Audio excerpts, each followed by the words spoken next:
Good morning, Evan. I'm very happy to have you in my podcast this morning. Good morning to you too, Christian. Thanks for having me. Absolutely. Evan, the two of us are going to speak today about beyond the label, embedding sustainability into fashion's DNA. So you have a very rich experience coming from the retail and textile industry. Going to introduce you in short to our audience before we hit the questions that I've prepared for our conversation today. So, Evan, you're a seasoned general manager and cross-functional brand leader with over 22 years of experience in the retail and consumer industry. You bring a rare blend of strategic, operational, and creative expertise, having held leadership roles at iconic brands like Hennes& Mauritz, Adidas, Nike, and McKinsey Company. You have led global initiatives in circularity, supply chain innovation, and sustainable product development, including launching H&M's first global re-commerce platform and scaling Nike's circular services strategy.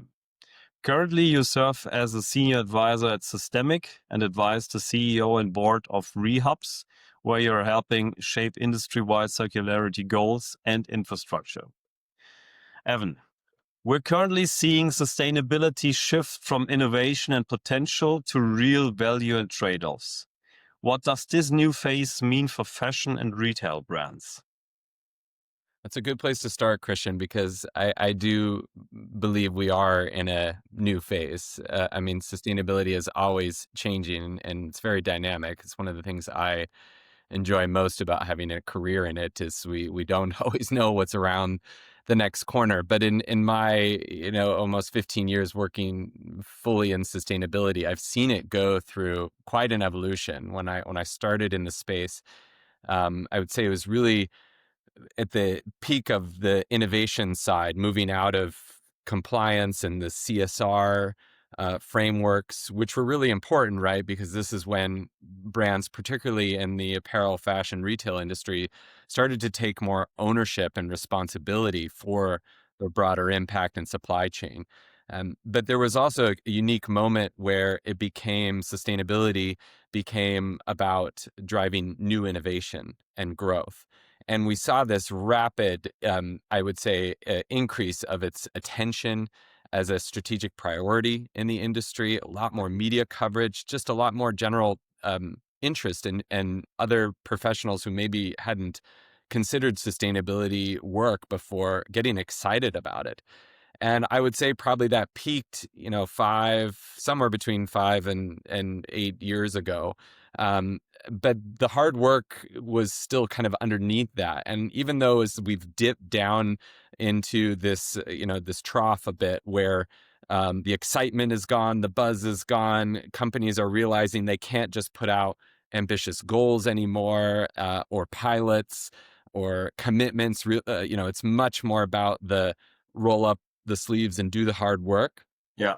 That's where we are. And in my opinion, my view, it's a hard place to be, but it's also a really important place to be because it's helping our industry and companies and practitioners like me build a stronger foundation. Yeah.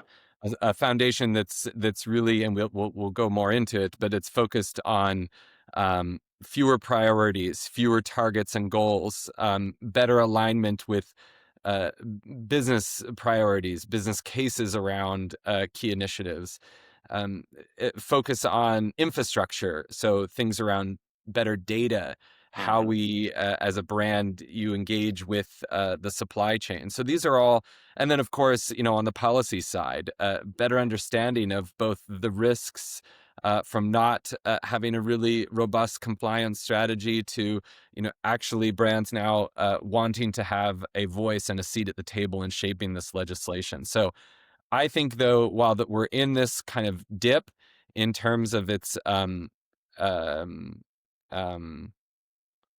I would say, maybe interest or excitement or prioritization, we are also then focusing now on this foundation that Yeah. ultimately will help move sustainability as a movement, but also as a value driver for our industry forward. Yeah.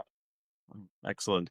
I can tell you, Evan, I have the highest respect for people like yourself that have started the journey 15, 20 years ago in industries that are not very known for being sustainable by their business models, having this highly volume focused business models and producing a lot of waste. So that's, I can imagine it has been also tough times.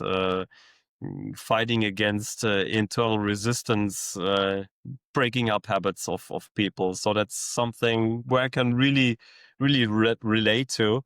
And yeah, I have the deepest respect for that. Coming to my second question, Evan. Many brands have more or less ambitious sustainability goals, but lack a clear business case. How can leaders, in your view, build one that resonates across the organization? Yeah, and if I had all the answers to these questions, we'd all be further along. But I think this is one of the things that all sustainability practitioners are grappling with. When I was at McKinsey, a senior advisor to the firm on their sustainability practice, we published some research that showed that the over 60% of brands in the fashion industry were not on track or are not on track to Yeah, reach their 2030 targets. So less than a third are on pace. And of course, those science-based targets, have varying degrees of complexity and ambition, right? So they're not all the same. But just showing that the overwhelming majority of brands are not on track, yeah, that just shows how hard this work is. So when you talk about the business case, my experience is that you do need to link it to cost saving and efficiency drivers, uh, risk mitigation, and what a lot of people are framing now is more like resiliency, right? How to create resilient supply chains, operations, products, brands. Even this is very much now a framing of what used to be just talked about through the lens of risk mitigation. Now it's resilient. And then the third being, which is definitely seen a lot less focus recently, is the commercial side, the growth side, the consumer side. There is growth opportunity in sustainability. I saw this, working on circular business models for many different fashion brands. Usually the growth potential is there, but it's less profitable. And so I think the key thing when you're making the business case for sustainability is, first and foremost, put it through one of those macro drivers.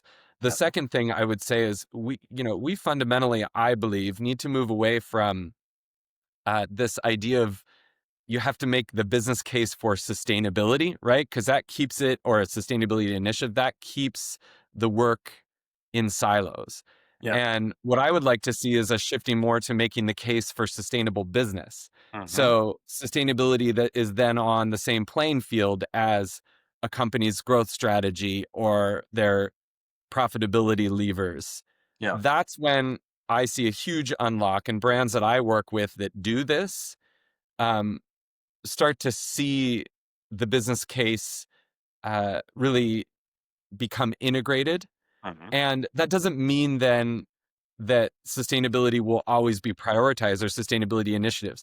But what it allows for is management to make more, apples to apples trade-off decisions around how they're going to grow, how they're going to meet their business objectives when sustainability, growth, and profit are kind of all on the same playing field. So those are some of my learnings in this space. But like I said, if I knew this, and if any sustainability practitioner did, right, there would be a lot more progress. The Yeah. reality is sustainability initiatives are resource intensive, and the payback period for a lot of those initiatives is longer than what a company might decide to invest in the short term to add immediate Absolutely. value. So Yeah. there's always going to be that tension. I just think the main goal is put the metrics, put the goals, put the initiatives on the same playing field, um, so that you can look at trade-offs in a more strategic way.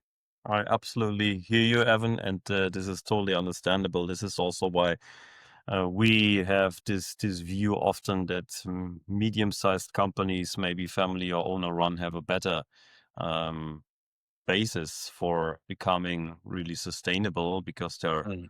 focusing more on the medium to long term. The same like with the system in China. So let's say when it comes to transformation in organizations, of course, very helpful if you have a medium to long term agenda, then rather than focusing on the next quarter KPIs. Yeah.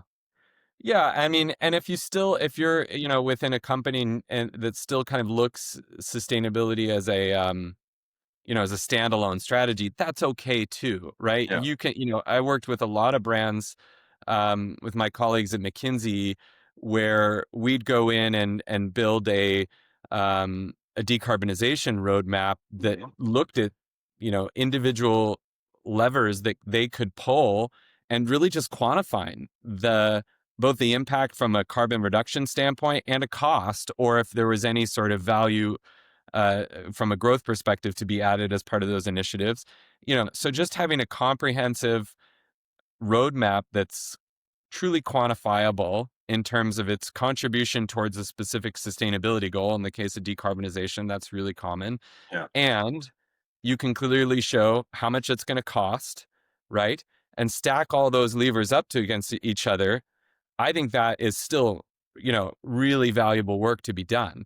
What Mhm. I'm talking about, though, is then going from that to a comprehensive, sustainable business strategy that, helps organizations look more holistically. If they say they want to grow in a certain category in a region, show the real-time impact that that would have on their carbon footprint, right? Not a lot of companies are at that level where they can Mhm. really look at those trade-offs, and that's where I Mhm. think we need to go Mhm. in terms of making the business case for sustainability. Yeah. Very good. So when you're just speaking also about carbon and carbon pricing, what would you say, what role does internal carbon pricing or scenario-based planning play in making sustainability a strategic advantage rather than a cost center? Yeah, it's an interesting one, and I'm not the deepest expert on carbon pricing Sure. within, looking at it in other industries, but a few things I do know.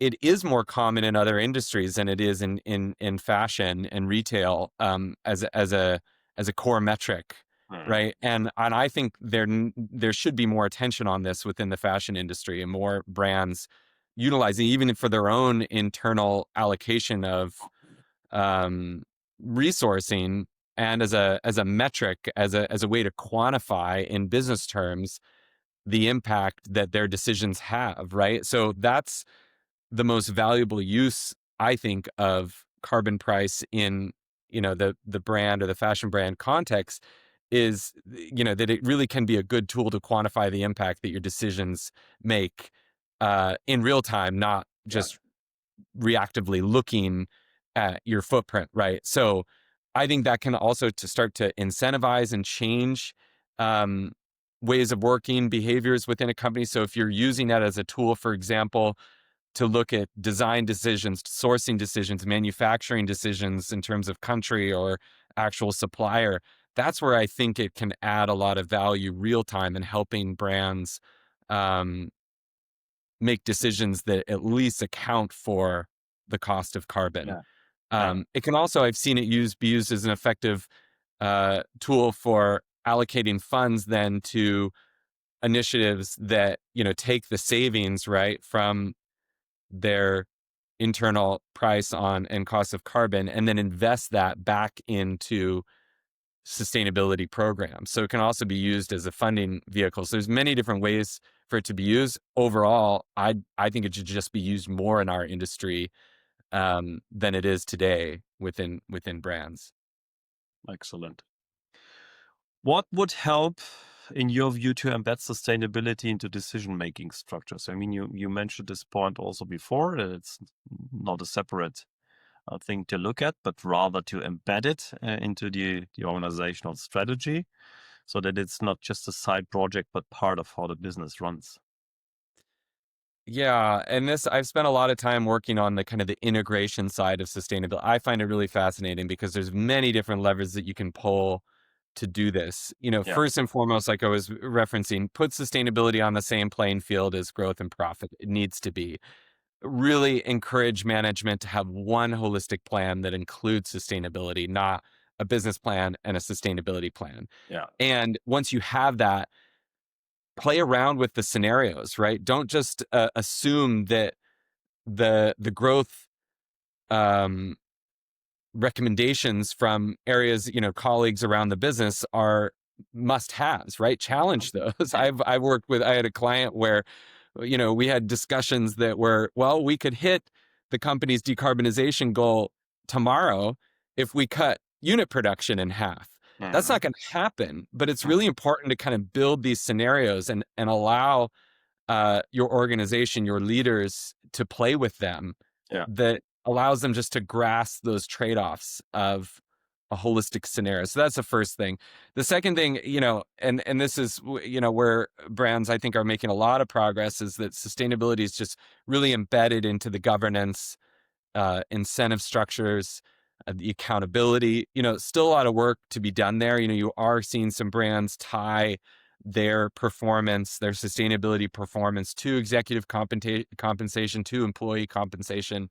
I think that's a great method. Mm-hmm. If it's on the same playing field with the other core business metrics, then everyone in the company and its stakeholders should be incentivized Yeah. for achieving those goals. And Yeah. we definitely went through a period, at least when I was helping companies, 5 plus 10 years ago, set their sustainability targets, where um, there was really no repercussions for not hitting those, Mm-hmm. outside of maybe a little, public backlash. But Yeah. now that, they're starting to be tied to financial incentives, that's a key thing, in my Yeah. opinion, from an integration. Absolutely. I think, especially in fashion, I mean, getting very tactical, you have to embed, sustainability decision making programs, metrics into product creation, right? Because the majority of the impact in our industry comes from materials, upstream Mm-hmm. materials, tier two processes, around finishing materials. And, so integrating sustainability initiatives into those processes is really paramount. The challenge there is those decisions, usually, of how materials are sourced, turned into products, brought to market. It's still very fragmented, both the supply chain and then how those decisions are managed internally.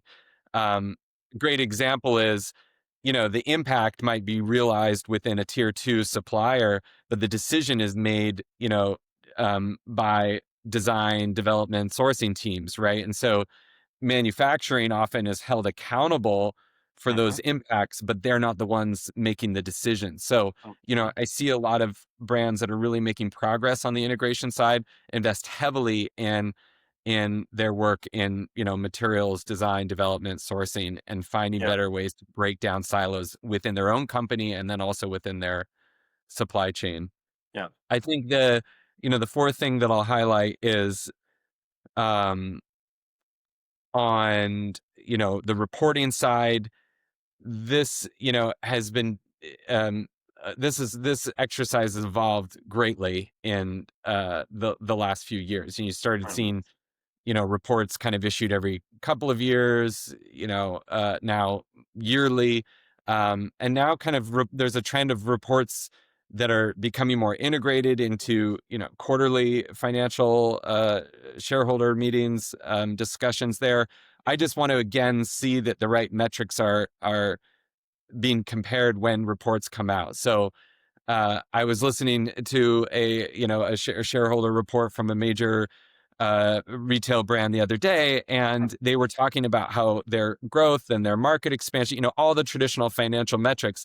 And then they did want to highlight something sustainability. So they talked about the percentage of lower impact materials they were utilizing.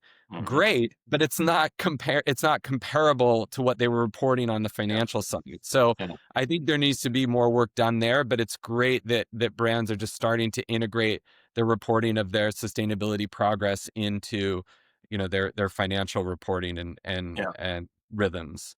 So those are a few, but there's so many. I Yeah. mean, we could Very, spend the very good whole hour points. talking about the Yeah. integration stuff, and it's a topic very near and dear to Yeah. work that I like to do.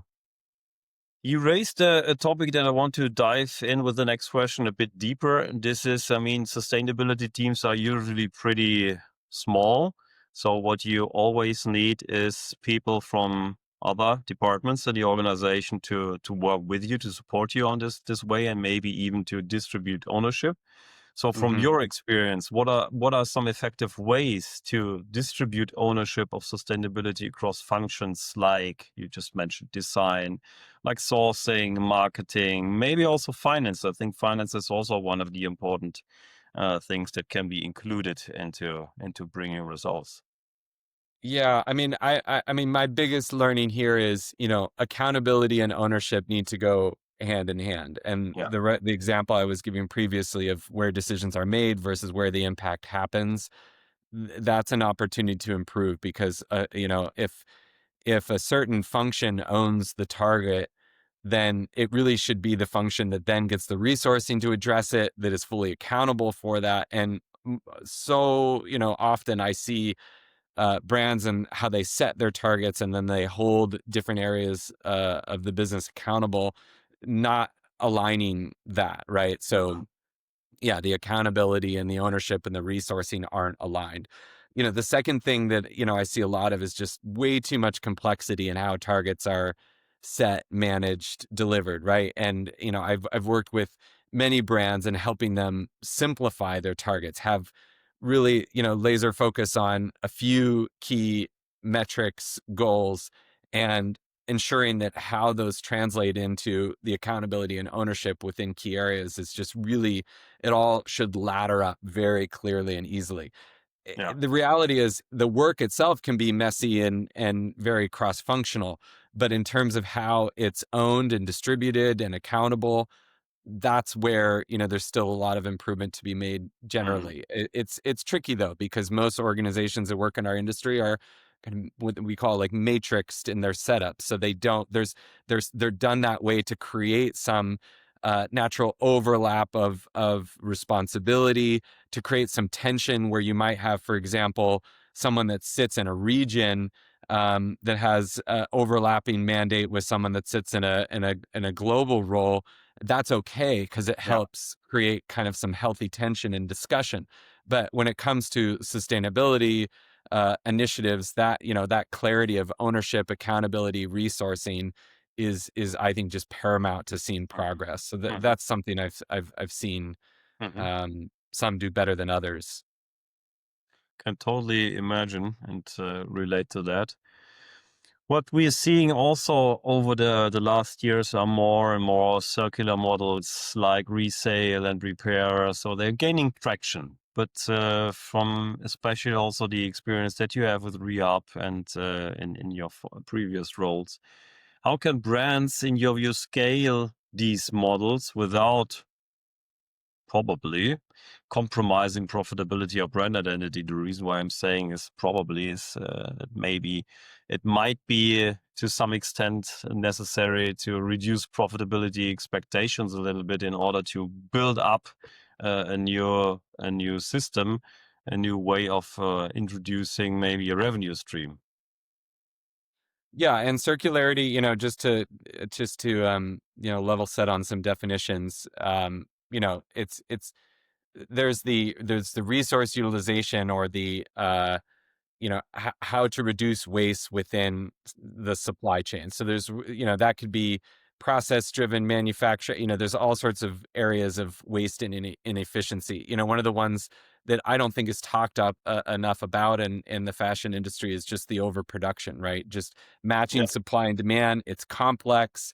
It's very hard. It's seasonal. It's trend based. So in some areas of the industry, even the weather within a season could really true. dictate Yeah. demand, and we can't control for those things. On top of that, the production model of the industry, long lead times, fragmented supply chains, just compounds that challenge of matching supply and demand. But from a circularity perspective, like there's a huge opportunity there to just become more efficient with how Mhm. brands produce and ultimately deliver for the consumer. Yeah.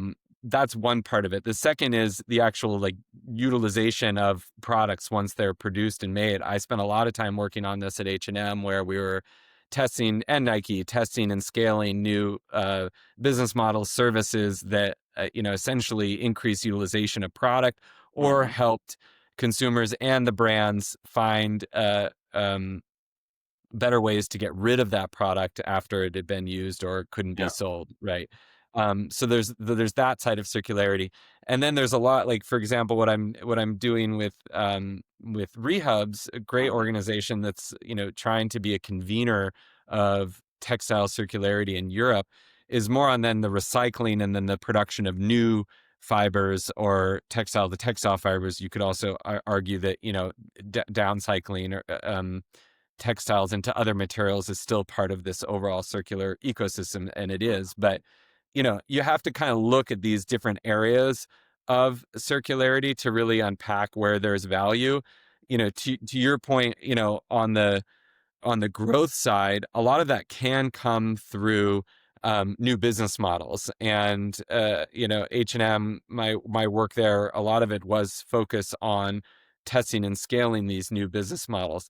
The way we did that was to clearly identify where was there a consumer need, an unmet need, right? And I think that's so critical when you're looking at anything that's tied to growth. Understand the consumer perspective and what they need. In the case of resale, they wanted to be able to shop for a new item and a used item in the same cart, basket. And this wasn't something that was generally offered with resale platforms. They were off, the company's website, or maybe through a third party. So one of the things, just as a very small tactic we deployed there, is uncovering that the insight from the consumer was, make it integrated, make it easy for me to shop secondhand. So we Yeah. put those, when we launched the H&M's resale platform, it was fully integrated into H&M.com, Mhm. making it super easy for the consumer to find, shop, and then buy new and used items Mhm. in the same moment. So those are some things I look at on the growth side. On the profit side, you're right to highlight that most circularity initiatives have pretty high capex investments for infrastructure, or it could be technology, right? But they're things that do require substantial investment, lower profitability. Some of the big blocks there are related to, it's no one brand's responsibility to kind of build the infrastructure for the industry. I think it's important that brands signal they're willing to and find ways to collaborate with an organization like Rehubs or spin off joint ventures. Chanel did this. H&M has done this. Mhm. There are examples in the industry where brands are developing joint ventures to invest in infrastructure to de-risk that and then build those capabilities for their supply chains, but potentially others. Um, but that's one of the biggest hurdles on the profit side when looking at the infrastructure for circularity, is that it is capex intensive, and it does require a level of kind of new ways of thinking about Mhm. collaboration Mhm. and yeah, how to most efficiently build those capabilities. Yeah. You just raised one of my beloved words, collaboration. I think that's one of the most important aspects for changing a lot of business models, working together and setting up circular systems. For example, that's nothing that an individual company can do, even if it's a global player, right? So Hmm. we need a better ecosystem which is based on collaboration between organizations and individuals. Final thing that I want to touch in our conversation today is, I mean, we see a lot of greenwashing in the whole industry, not only in the textile industry, but in many other industries as well. And we see in the textile industries lighthouse projects like, yeah, having a sneaker made of ocean plastic and stuff like that. Sounds nice, but in the end, it's just one product of a huge amount of products that are maybe not so sustainable. So, from that point of view, how can brands, in your view, improve their authenticity when it comes to taking sustainability serious, and maybe moving this in this right direction of reducing waste and not pushing the consumer needs with regard to buying and buying and buying? new stuff that they maybe do not need in a few weeks time more. So what do you think would help here in order to improve authenticity and how to build a more reputable brand in this field? Sure. And this isn't relevant for every brand, and I think it's okay to not talk about sustainability initiatives, and it's fine too. You know, it really depends. You know, really, kind of the red thread through our conversation is, you really need to unpack and understand the business objectives and ensure that your sustainability programs portfolio is really aligned and accretive to those, the overall goals of the brand, the business, the operating model, so on. And that comes that's the same on the communications marketing side. I spent 10 years working in marketing communication, like just outside of sustainability. I know how this work Yeah. can really add value to brands. But again, sustainability is one of those topics where sometimes it matters to a brand, sometimes it doesn't. So I think it's okay to really understand what's right for your brand. If you are going to talk about it, what we're seeing is, and this goes back to kind of where we are in the evolution of sustainability within the retail and fashion industry, kind of dip down into this trough.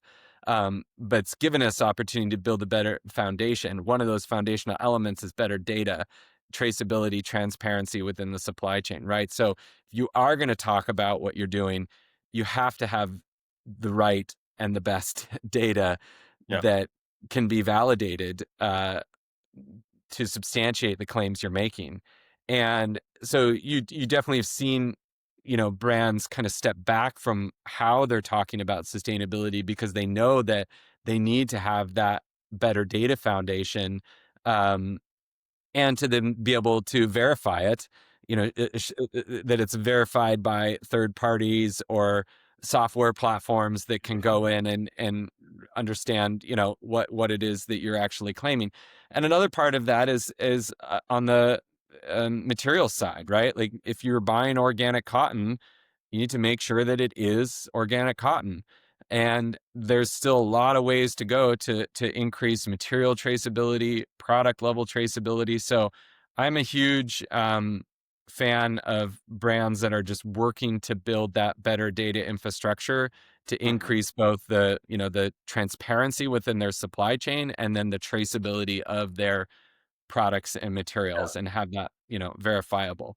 Very Mhm. difficult to do with 100% accuracy in any size company, right? Because as I mentioned, the fragmentation of our industry's supply chain. But I think the brands that are gonna be able to talk about um, sustainability the best are the ones that are investing in the data infrastructure Yeah. today. Yeah. Excellent views that you shared with us today, Evan. Thanks a lot for that.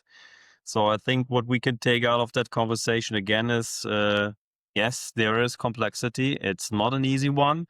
It's a tough one, and what we need is a lot of collaboration here and people like yourself that are motivated. And I've seen so many other people that are motivated and participating and uh, bringing something to the table that can help change the way how business is done. So all the best for you for the next time, and good luck with your endeavors, Evan. Thanks a lot for speaking to me today. Thanks, Christian. I appreciate you taking the time to highlight some of the challenges and the opportunities in the fashion and retail space. We are at an interesting moment, but I do have a lot of optimism and I would say there's a lot of energy now that is Yeah. focused so much on the implementation of the work. I think Yeah. it's not a mystery anymore what needs to be done. Mhm. And when I started in the space 15 years ago, we were still in a way kind of throwing darts at the wall and just seeing, well, was this going to work? Is that going to have an impact here? And even, when we talked about sustainability within companies, it wasn't even clear what that even meant. Yeah. And we've come so far from then uh, to now where it's not a mystery anymore. What needs to be done, how it should be done, who should be involved. So it's a really exciting time where all sorts of companies across the entire value chain of textiles and fashion are really committed to doing the work that will matter Mm. and will have the biggest impact. So I'll leave that with you as my overall message, but still a lot of optimism, progress, and I would say really meaningful commitment to the, rolling up the sleeves and doing the hard work of implementation that's now ahead of us. So Yeah, um, I hope it continues.